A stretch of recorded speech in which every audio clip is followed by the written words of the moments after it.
Hello and welcome to the class 50 important questions की series में आज हम कॉन्स्टिट्यूशन के क्वेश्चंस को करेंगे। आप मेरे साथ बने रहिएगा। बहुत छोटे से क्वेश्चंस हैं, बहुत कम क्वेश्चन है, 50 क्वेश्चन ज़्यादा नहीं होते हैं और बहुत ज़्यादा इंपॉर्टेंट है, ज़्यादातर एग्जाम्स में आते रहते हैं। उन्हीं को बेस करके ये 50 क्वेश्चंस की मेरी सीरीज़ चल रही है। तो आज हम कॉन्स्टिट्यूशन को शुरू करते हैं बिना वक्त गवाए। तो पहला क्वेश्चन लगाते हैं, रिपग्नेंसी बिटवीन टू स्टैट्यूट्स में बी एसरटेन। दो विधियों के बीच प्रत्यावर्तन का पता लगाया जा सकता है। तो दो विधियों, टू स्टैट्यूट्स के बीच में जब भी रिपग्नेंसी होगी तो किस आर्टिकल में, किस अनुच्छेद में उसके बारे में लिखा हुआ है। आर्टिकल 254, 255, 278 या 301। सही उत्तर है आर्टिकल 254। कहता है inconsistency between laws made by parliament and laws made by legislature of states. ये क्वेश्चन एक डायरेक्ट तरीके से पूछा गया, जैसे मैंने आपको बताया। इनडायरेक्ट तरीके से भी आता है, जिसमें कि ये कहा जाता है कि अगर कभी ऐसा होता है कि स्टेट ने कोई ऐसा कानून बनाया जिसमें पार्लियामेंट का पहले से ही कानून था और जो स्टेट ने जो कानून बनाया वो रिपग्नेंट हो जाता है जो कि पार्लियामेंट ने बनाया उसके, तो क्या स्टेट का जो कानून होगा वो प्रिवेल करेगा या फिर नहीं, वॉइड हो जाएगा। तो देखिए, जब भी इस तरीके की बात होती है कि जो लेजिस्लेचर ने कोई कानून बनाया और पार्लियामेंट पहले उस पर बना चुकी, रिपग्नेंसी होगी तो पार्लियामेंट का कानून चलेगा। लेकिन यहाँ पर आ रहा है subject to provision of clause 2। Subject to provision of clause 2 का मतलब ये वाली बात को हम इग्नोर नहीं कर सकते। और इस क्लोज में ये बात कही गई है कि अगर जब स्टेट ने कानून बनाया था तो उस वक्त लेजिस्लेचर ने, if it has been reserved for the consideration of president and has been received with his assent, तो अगर प्रेसिडेंट की सहमति से कानून बनाया गया है तो वो जो कानून होगा वो स्टेट में प्रिवेल करेगा, भले ही वो रिपग्नेंसी में हो पार्लियामेंट के साथ। तो इस तरीके से क्वेश्चन आ जाता है और हमें इस चीज़ को तैयार रहना है कि ऐसे भी इस चीज़ का आंसर बनता है। ठीक है, नेक्स्ट क्वेश्चन पे चलते हैं। Section 118 of Indian Succession Act is violative of Article 25 and Article 26 was held in। भारतीय उत्तराधिकार अधिनियम की धारा 118 अनुच्छेद 25 और 26 का उल्लंघन है। ऐसा किस केस में कहा गया था? Golaknath versus state of Punjab, Sajjan Singh case, John Vallamattam versus union of India, या इनमें से कोई भी नहीं। तो इसका सही उत्तर है John Vallamattam versus union of India के केस में। जो इंडियन सक्सेशन एक्ट, भारतीय उत्तराधिकार अधिनियम की धारा 118 है, ये कहा गया कि उसका अनुच्छेद 25 और 26 वो के उल्लंघन करता है। कि जो भारतीय उत्तराधिकार अधिनियम की धारा 118 है वो अनुच्छेद हमारे इंडियन कॉन्स्टिट्यूशन के, भारतीय संविधान के अनुच्छेद 25 और 26 का उल्लंघन करती है। इस केस में कहा गया जो 118 था वो बीक्वेस्ट टू रिलीजियस और चैरिटेबल यूजेस के बारे में था और कोर्ट ने अपने जुरिस्डिक्शन को लगाते हुए, अपने कानून को देखते हुए ये कहा कि ये जो इसमें प्रोविज़न लगाए गए हैं वो आर्टिकल 25 और आर्टिकल 26 के अगेंस्ट हैं, उनका वायलेशन करते हैं। Establishment of administration tribunal relates to, प्रशासन अधिकरण की स्थापना से संबंधित है। तो कौन सा आर्टिकल जो है इनमें से एस्टेब्लिशमेंट ऑफ एडमिनिस्ट्रेशन ट्राइब्यूनल की बात करता है? आर्टिकल 323A, आर्टिकल 323B या दोनों? तो इसमें जो सही उत्तर है वो है दोनों। दोनों ही एडमिनिस्ट्रेशन ट्राइब्यूनल से रिलेटेड हैं। Next question, which article enables legislature to legislate in regard to recruitment and conditions of service or persons appointed to public services and post in connection with the affairs of union or any state? कौन सा अनुच्छेद संघ या किसी भी राज्य के मामलों के संबंध में सार्वजनिक सेवाओं में नियुक्त किए गए सेवा या व्यक्तियों की भर्ती और शर्तों के संबंध में विधायिका को कानून बनाने में सक्षम बनाता है? आर्टिकल 309, 308, 307 और 306। तो हमारा आर्टिकल 309 वो इसी चीज़ से रिलेटेड है। क्या कहता है? Recruitment and condition of services of persons serving the union और state subject to the provisions of this constitution. तो कौन करेगा? अभी हमने पढ़ा कौन करता है इनेबल? लेजिस्लेचर को इनेबल करता है आर्टिकल 309 की जो राज्य के मामलों के संबंध में सार्वजनिक सेवाओं में नियुक्ति करनी है। चाहे कैसे करें, देखो पब्लिक सर्विसेज के केस में पोस्ट करना है किसी से भी रिलेटेड, चाहे यूनियन हो चाहे स्टेट में, तो वो लेजिस्लेचर के पास है। 309 में शक्ति है। Which article states that seats will be reserved in House of People for the scheduled caste, scheduled tribes, except in the scheduled tribes in the autonomous districts of Assam and scheduled tribes in the autonomous district of Assam. किस अनुच्छेद में कहा गया है कि असम के स्वायत्त जिलों में अनुसूचित जनजातियों को छोड़कर अनुसूचित जाति, अनुसूचित जनजाति के लोगों के लिए सीटें आरक्षित होंगी और असम के स्वायत्त जिलों में अनुसूचित जनजातियों के साथ साथ असम के स्वायत्त जिलों में अनुसूचित जनजाति को भी इसके अंदर बात की गई कि उनको छोड़कर बाकी के लिए आरक्षित होंगी। तो 313, 320, 319 या 330 ये कौन से हमारे आर्टिकल अनुच्छेद में कहा गया है? आर्टिकल 330 इस चीज के बारे में बात करता है। Next question, special provision with regard to state of Goa was inserted by, इनमें से कौन से अमेंडमेंट में गोवा राज्य के संबंध में विशेष प्रावधान को सम्मिलित किया गया? 56th amendment, 42nd amendment, 44th amendment या 86th अमेंडमेंट? 86th अमेंडमेंट हमारा एजुकेशन से रिलेटेड है और 56th अमेंडमेंट जो है वही इस चीज़ के बारे में बात करता है। तो हमारे 371 I special provision with respect to state of Goa इसमें इंसर्ट किए गए थे और legislative assembly of state of Goa को कंसिस्ट किया गया कि अब उनके पास होंगी कम से कम 30 मेंबर्स। तो ये इसके अंदर जो है चेंज हुआ। Next question, supreme Court held that to the extent of article 323A and 323B exclude the jurisdiction of Supreme Court under Article 32 and High Court under Article 226 are unconstitutional. सर्वोच्च न्यायालय ने कहा कि अनुच्छेद 323A और 323B की सीमा तक अनुच्छेद 32 के तहत सर्वोच्च न्यायालय के अधिकार क्षेत्र को छोड़ दे और अनुच्छेद 226 के तहत उच्च न्यायालय असंवैधानिक है। तो ये किस केस में कहा गया था? सुप्रीम कोर्ट ने किस केस में हेल्ड किया था कि आर्टिकल 323A और 323B के एक्सटेंट तक, की लिमिट तक अगर हम एक्सक्लूड कर दे जुरिस्डिक्शन ऑफ सुप्रीम कोर्ट को अंडर आर्टिकल 32 और हाई कोर्ट के अंडर आर्टिकल 226 जो कि रिट के बारे में बात करती हैं, वो अनकॉन्स्टिट्यूशनल है। किस केस में कहा गया? L Chandra Kumar versus union of India and other, supreme court, advocates on record association and another versus union of India, Vishakha versus state of Rajasthan, state of Tamil Nadu versus Suhas Katti. तो इसका सही उत्तर है L Chandra Kumar versus union of India and others 1987। 8th question, power of supreme court to review its own judgment. तो किस article में, किस अनुच्छेद में सुप्रीम कोर्ट के पास अपने फैसले की समीक्षा करने की शक्ति है, रिव्यू करने की शक्ति है अपने ही फैसले की? तो आर्टिकल 138, 137, 139 या 140? सही उत्तर है आर्टिकल 137। ये बात कहता है कि सुप्रीम कोर्ट के पास अपने जजमेंट को रिव्यू करने की शक्ति है। 9th क्वेश्चन है हमारे पास, suspension of provisions of article 19 during emergencies dealt in article. आपातकाल के दौरान अनुच्छेद 19 के प्रावधानों का निलंबन होगा। ये कौन से अनुच्छेद में कहा गया है? किस अनुच्छेद में हमारे कॉन्स्टिट्यूशन की ये बात कही गई है कि जब आपातकाल होगा तो अनुच्छेद 19, आर्टिकल 19 के जो प्रोविजंस हैं वो क्या हो जाएंगे? वो सस्पेंड हो जाएंगे। आर्टिकल 352, 354, 358 या 312? तो इसका सही उत्तर है आर्टिकल 358 में ये बात कही गई है। 10th क्वेश्चन पे चलते हैं, कौन सा आर्टिकल है जो डील करता है हाई कोर्ट की पावर को सुपरिटेंडेंट की और कोर्ट्स पर, जो दूसरी कोर्ट्स हैं जो कि हाई कोर्ट के नीचे आती हैं, सबऑर्डिनेट हैं, उनके ऊपर सुपरिटेंडेंट की पावर हाई कोर्ट के पास है? ऐसा कौन सा आर्टिकल कहता है? कौन सा अनुच्छेद उच्च न्यायालय की सभी अदालतों पर अधीक्षण की शक्ति से संबंधित है? आर्टिकल 224, आर्टिकल 225, 227 या 229? तो इसका सही उत्तर है आर्टिकल 227। कहता है कि हाई कोर्ट के पास पावर है सुपरिटेंडेंस की, यानी कि अधीक्षण की, over all courts. Next question पे चलते हैं जो कि हमारा 11th क्वेश्चन है। कहता है decisions regarding disqualification of members of Lok Sabha are taken by speaker.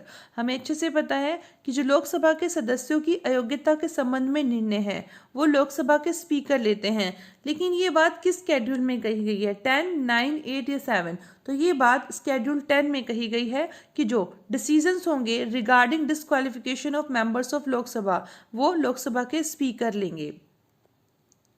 The authority empowered to transfer a judge from one high court to another high court is with। तो किसके पास, इनमें से किसके पास एक न्यायाधीश को एक उच्च न्यायालय से दूसरे उच्च न्यायालय में स्थानांतरित करने का अधिकार प्राप्त है? President, prime minister, supreme court या वाइस प्रेसिडेंट? तो इसका सही उत्तर है प्रेसिडेंट। हमारे आर्टिकल 222 में ये बात कही गई है कि ट्रांसफर ऑफ जज from one high court to another कौन कर सकता है? President, after the consultation with the chief justice of India. ठीक है, फिर नेक्स्ट क्वेश्चन पे आइए जो कहता है it shall be duty of every citizen of India who is a parent or guardian to provide opportunities for education to his children or as the case may be ward between the age of 6 and 14 years by which constitutional amendment act this duty was included।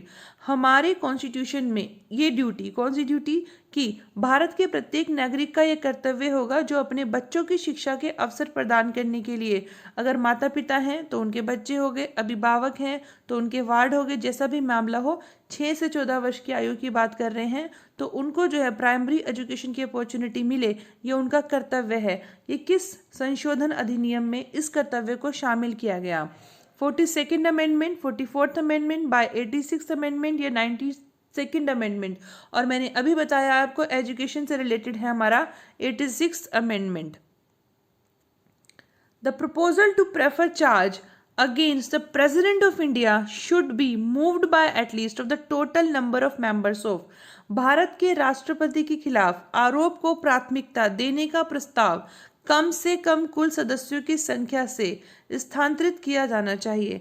मतलब कि हम अगर impeachment of president की बात कर रहे हैं तो उस केस में कम से कम कितने जो है मेंबर्स होने चाहिए? हाफ, 1/3, 1/4 या 1/5? सही उत्तर है 1/4। तो इसमें यही कह रहे हैं कि जो procedure for impeachment of president होगा, when a president is to be impeached for violation of the constitution the charge shall be preferred by either house of parliament. तो कोई भी लेकर के आ सकते हैं charge.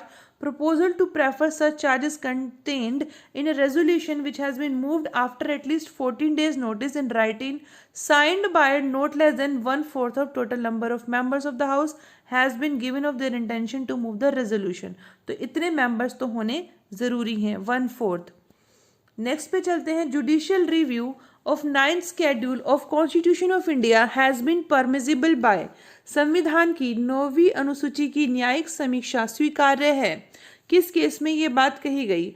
IR Coelho versus state of Tamil Nadu, DM Jabalpur versus S Shukla, Rajagopal versus state of Tamil Nadu, supreme court advocates on record association versus union of India. सही उत्तर है IR Coelho versus state of Tamil Nadu. Which article creates all India judicial service in India common to union and state? कौन सा लेख संघ और राज्य के लिए भारत में अखिल भारतीय न्याय सेवा बनाता है? किस आर्टिकल में बात की गई है all India judicial service in India common to union and state? 311, 312, 313 या 314? सही उत्तर है आर्टिकल 312 के अंदर ये बात कही गई है। नेक्स्ट क्वेश्चन है which amendment made it mandatory for the president to accept the advice given by council of minister? इस क्वेश्चन में भी हम दो तरीके से बात कर सकते हैं। पहला तो यही हो गया कि किस संशोधन ने राष्ट्रपति को मंत्री परिषद द्वारा दी गई सलाह को मानना अनिवार्य कर दिया है। कौन से संशोधन ने? 42nd, 41st, 40th या 43rd? सही उत्तर है 42nd अमेंडमेंट ने। तो सही सीधा सीधा आंसर ऐसे आ सकता है क्वेश्चन आपको अटेम्प्ट करने के लिए। एक आ सकता है इस तरीके से कि किसकी एडवाइस को मानना जो है कंपलसरी किया गया। तो किसकी एडवाइस? काउंसिल ऑफ मिनिस्टर्स की एडवाइस। 17th क्वेश्चन है हमारा compensation was first time awarded for violation of fundamental rights. पहली बार मौलिक अधिकारों के उल्लंघन के लिए किस केस में मुआवजा दिया गया था? Aruna Shanbaug case, Lily Thomas case, Rudul Sah versus state of Bihar, SR Bommai versus union of India? और ये बहुत ज़्यादा इंपॉर्टेंट है। सही उत्तर है Rudul Sah versus state of Bihar में पहली बार फंडामेंटल राइट्स के वायलेशन का मुआवजा दिया गया था। Which article provides that Chief Election Commissioner may be removed in the like manner and on the like grounds as the judge of the Supreme Court? भारतीय संविधान की किस अनुच्छेद में यह प्रावधान है कि मुख्य चुनाव आयुक्त को सर्वोच्च न्यायालय के न्यायाधीश के रूप में उसी तरीके से हटाया जा सकता है कि जो चीफ इलेक्शन कमिश्नर को उसी तरीके से हटाया जा सकता है जिस तरीके से सुप्रीम कोर्ट के जज को हटाया जाता है। तो आर्टिकल 324 है, ये तो हमें समझ में आ गया, पर कौन सी क्लोज है? क्लोज 5th में ये बात कही गई है। 19 क्वेश्चन है, which article provides personal immunity to the president for his official act from answerability to any court. भारतीय संविधान का कौन सा अनुच्छेद राष्ट्रपति को किसी भी अदालत में जवाबदेही से अपने आधिकारिक कार्य के लिए व्यक्तिगत प्रतिरक्षा प्रदान करता है? आर्टिकल 360, 361, 362 या 363? इसका सही उत्तर है आर्टिकल 361। आर्टिकल 361 बात करता है protection of president and governors and राज प्रमुख्स। आर्टिकल जो है हमारा, इसके बारे में हमें ध्यान रखना है 361, ये इंपॉर्टेंट है, protection of president and governors and Raj Pramukh. Next question है, the salaries and allowance of the जजेस of the Supreme Court of India are charged on. Very very important question है। भारत के सर्वोच्च न्यायालय के न्यायाधीशों के वेतन और भत्ते पर शुल्क लिया जाता है, कहाँ से? Ministry of home affairs, ministry of law, contingency fund of India या कंसोलिडेटेड फंड ऑफ इंडिया? तो इसका सही उत्तर है कंसोलिडेटेड फंड ऑफ इंडिया। और ये सुप्रीम कोर्ट की स्वायत्ता मतलब इंडिपेंडेंस की भी इस चीज़ से रिलेशन आ जाती है, क्योंकि वो फंड के लिए, सैलरी के लिए यूनियन गवर्नमेंट पे डिपेंडेंसी नहीं रखते, तो उनके पास अपने ही काम के लिए करने के लिए ज़्यादा जो है डोमेन आ जाता है, ज़्यादा एरिया आता है, मतलब वो किसी से इन्फ्लुएंस नहीं होते हैं। फिर आता है next question, supreme court has held that right to fly the national flag with respect and dignity is a fundamental right of every citizen within the meaning of Article 19 Clause 1. सर्वोच्च न्यायालय ने किस केस में माना कि सम्मान और गरिमा के साथ राष्ट्रीय ध्वज को उड़ाने का अधिकार अनुच्छेद 19 क्लोज 1 के अर्थ के भीतर हर सिटीजन को एक मौलिक अधिकार है? Union of India versus Naveen Jindal, DM Jabalpur versus S Shukla, Maneka Gandhi versus union of India, Minerva Mills versus union of India? तो सही उत्तर इसका है union of India versus Naveen Jindal 2004 के केस में जो है फ्लैग से रिलेटेड बात कही गई थी। इसको इससे कोरिलेट करके याद कर लीजिएगा। Power of parliament to legislate for 2 और more states by consent has been given under. सहमति से 2 या 2 से अधिक राज्यों के लिए संसद की शक्ति किस आर्टिकल में दी गई? यानी कि किस आर्टिकल में ये बात की गई कि पार्लियामेंट जो है वो 2 या 2 से ज़्यादा स्टेट्स, तो 2 या 2 से ज़्यादा राज्यों के लिए सहमति से वो लेजिस्लेट कर सकती है? 251, 252, 3 या 4? सही उत्तर है आर्टिकल 252, ये बात कहता है। Legislation for giving effect to international agreements, ये भी बहुत इंपॉर्टेंट क्वेश्चन है। अंतर्राष्ट्रीय समझौतों को प्रभाव देने के लिए विधान, ठीक है, ये कौन से आर्टिकल में है? 250, 251, 252 या 253? तो इसका सही उत्तर है आर्टिकल 253। अंतर्राष्ट्रीय समझौतों को प्रभाव देने के लिए विधान, legislation for giving effect to international agreements is given under article 253। Power of parliament to legislate on a matter in the state list in international interest. राष्ट्रीय हित में राज्य सूची के मामलों में कानून बनाने के लिए संसद की शक्ति किस आर्टिकल में बताई गई है? ये बताई गई है आर्टिकल 249 में। राष्ट्रीय हित में यानी कि नेशनल इंटरेस्ट में पार्लियामेंट की पावर कि वो स्टेट लिस्ट में जो मैटर्स हैं, जो बातें कही गई हैं, उन पर भी लेजिस्लेट कर सकती है, कानून बना सकती है। 249 कहता है power of parliament to legislature with respect to any matter in the state list if a proclamation of emergency in operation. तो अगर इमरजेंसी अगर है, अभी काम कर रही है, मतलब इमरजेंसी अगर प्रोक्लेम की हुई है, तो उस केस में स्टेट लिस्ट में जो भी मैटर होंगे वहाँ पर पार्लियामेंट जो होगी कानून बना सकती है। ये किस आर्टिकल में कहा गया? संचालन में आपातकाल की घोषणा होने पर राज्य सूची में किसी भी मामले के संबंध में संसद की विधायिका को शक्ति है, संसद को विधायिका की शक्ति है, ऐसा किस आर्टिकल में कहा गया? 239, 242 या 245 या 250? तो सही उत्तर है आर्टिकल 250। नेक्स्ट क्वेश्चन है the tenure of every panchayat in India is 5 years from the date of declaration of election results. Very very important question है। भारत में प्रत्येक पंचायत का कार्यकाल परिणामों की घोषणा की तारीख से 5 वर्ष है। किस आर्टिकल में ये बात की गई? 243 सब में लिखा है, लेकिन इसमें अमेंडमेंट के बाद किसकी बात हुई है? तो इसमें आता है ई में बात हुई है, उसमें भी क्लोज 1 की यहाँ पे स्पेसिफिकली बात की गई है। Next question, the parliament's exclusive power to make laws with respect to matters in union list. Very very important question है। संघ सूची में मामलों के संबंध में कानून बनाने के लिए संसद की विशेष शक्तियां हैं। ये किस आर्टिकल में कहा गया? 47, 248, 245 या 246? तो आर्टिकल 246 में यूनियन लिस्ट से जो मैटर रिलेटेड है वहां पर कौन कानून बनाएगा? Parliament. Next question, a retired जज of High Court cannot practice in High Court from where he has retired। उच्च न्यायालय का एक सेवानिवृत्त न्यायाधीश उच्च न्यायालय में प्रैक्टिस नहीं कर सकता जहां से वह सेवानिवृत्त हुआ है। ये किस आर्टिकल में कहा गया? 218, 219, 220 या 221? तो सही उत्तर है आर्टिकल 220 में ये बात कही गई है। Governors has the power to grant pardon in certain cases. राज्यपाल के पास कुछ मामलों में माफी देने की शक्ति है।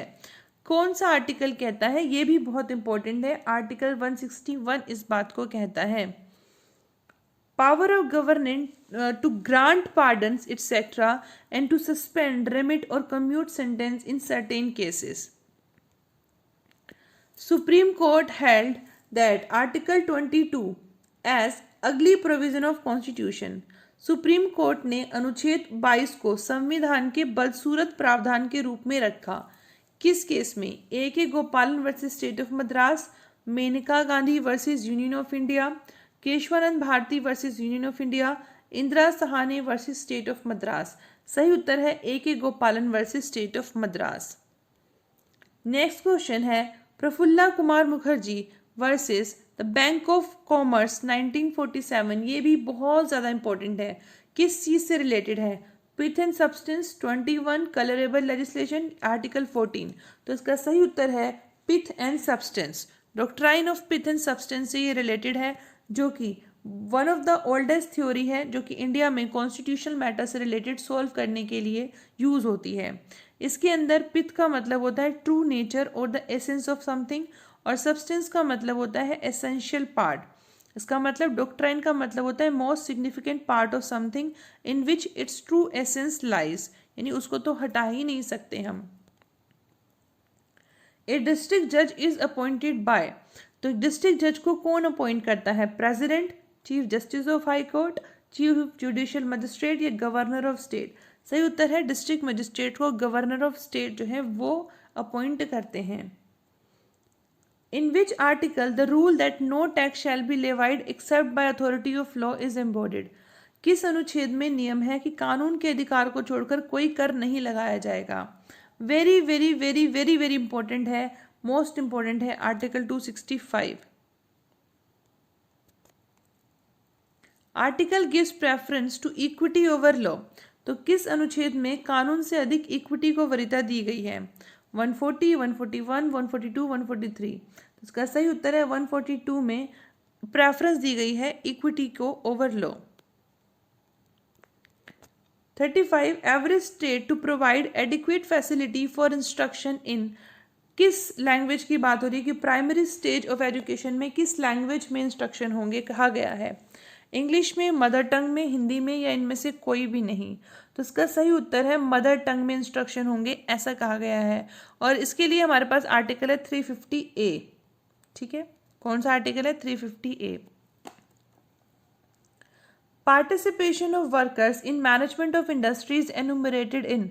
किस अनुच्छेद में उद्योगों के प्रबंधन में श्रमिकों की भागीदारी की गणना की जा सकती है? 43A, 43, 42 या 41?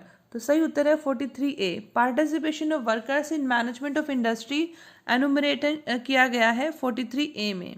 नेक्स्ट क्वेश्चन है, which of the following in the Indian constitution highlights the secular character of Indian state. भारतीय संविधान में निम्नलिखित में से कौन भारतीय राज्य के धर्मनिरपेक्ष चरित्र पर प्रकाश डालता है? Preamble, fundamental rights, schedule 7, directive principle? तो इसका सही उत्तर है प्रियम्बल, फंडामेंटल राइट्स और डायरेक्टिव प्रिंसिपल। शेड्यूल 7 की बात इसमें नहीं आती कि धर्मनिरपेक्ष पर बात प्रभाव जो है डालता है, प्रकाश डालता है। 1 2 2 3 1 2 4, तो सही उत्तर है 1 2 और 4। President can appoint additional and acting judges in High Court not exceeding 2 years. राष्ट्रपति उच्च न्यायालय में अतिरिक्त और अभिनय न्यायाधीशों की नियुक्ति 2 वर्ष से अधिक नहीं कर सकते। ये किस आर्टिकल में बताया गया है? 221, 222, 223 या 224? इसका सही उत्तर है आर्टिकल 224।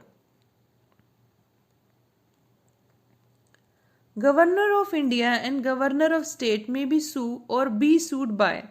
भारत सरकार और राज्य सरकार मुकदमा कर सकती है या उनके खिलाफ मुकदमा दायर किया जा सकता है। किस नाम पर? Name of union of India and state, in the name of parties of the government, name of the जजेस या नन ऑफ द अबव? तो इसका सही उत्तर है name of the union of India and state. Union कहते हैं या फिर जो स्टेट के खिलाफ केस होता है वो कहते हैं। ये कहता है आर्टिकल 300 ने ये बात कही है। What is the number of schedule in Constitution of India?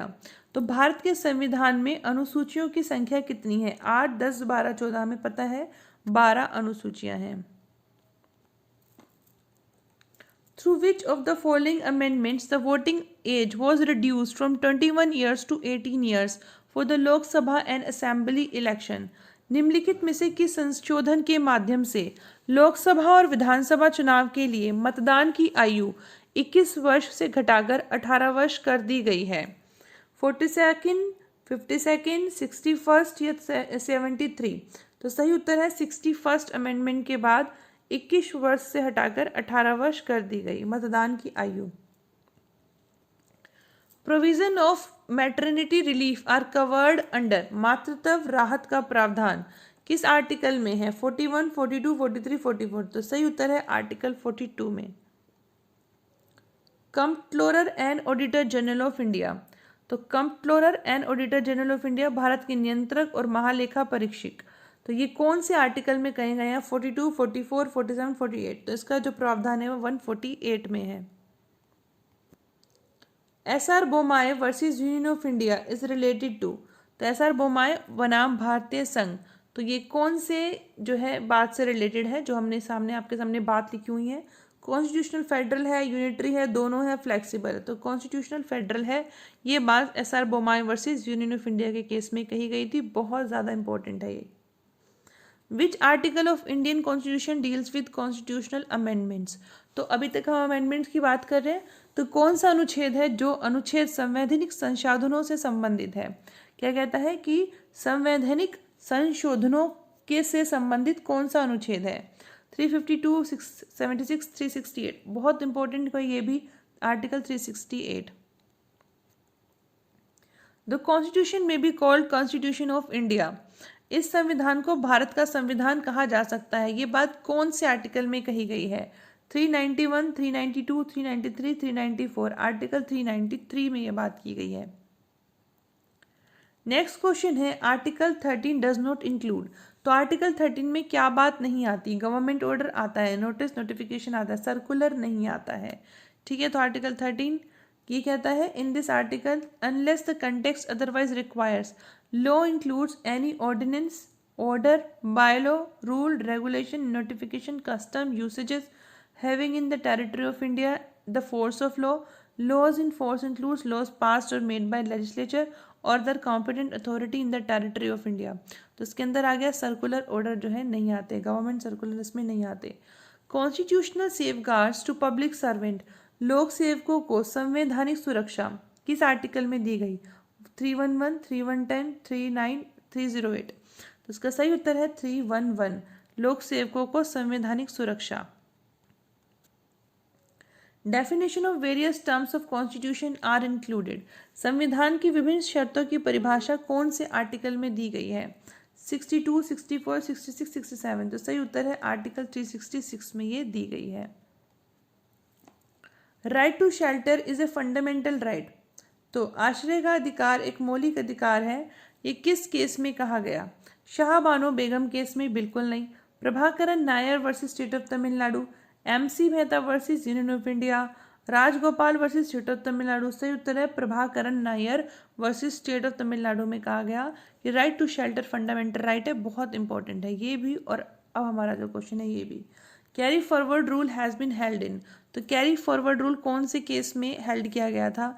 Devadasan versus union of India, Berubari union case, Champakam Dorairajan, Madhav Jiwaji Rao Scindia. सही उत्तर है Devadasan versus union of India. तो आज के 50 क्वेश्चन भी हमारे कंप्लीट होते हैं। होप आपको अच्छे लगे हो। कल फिर नेक्स्ट जो होगा हमारे कुछ और इम्पोर्टेंट क्वेश्चंस होंगे, तो उसके लिए बने रहिएगा क्लास में। Thank you so much, thanks a lot, keep learning and keep smiling.